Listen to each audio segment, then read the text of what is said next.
அம்மா வீடு சென்ற மனைவியை நினைத்து ஒரு கணவனின் புலம்பல். நீயில்லா இரவுகளில் உன் வாசம் சுமக்கும் போர்வைகள் தான் ஒரே ஆறுதல்.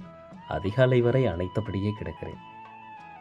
வண்ணத்து பூச்சி அமர்ந்து பறந்த விரல்களில் வண்ணம் மீதம் இருக்குமாம். நம் வீட்டு ஜன்னல் கம்பி சுமந்திருக்கிறது உன் கைரேகைகளில். தேநீர் தயாரிக்கும் வேளைகளில் சமையலறை முழுவதும் முணுமுணுத்துக் கொண்டிருக்கிறது. இறுதியாய் நீ இறைத்து விட்டு போன இளையராஜாவின் பாடல். அலுவலகம் முடிந்து அசதியாய் உள்நுழைந்து வரும் வழியில் வாங்கிய துரித உணவுகளை அவசர அவசரமாய் பிரித்து உண்ணும் நேரம் தொண்டை குழியை அடைத்துக் கொள்கிறது. இன்னும் ஒரு தோசை ஊத்தவா எனும் உன் அன்பு வார்த்தைகள்.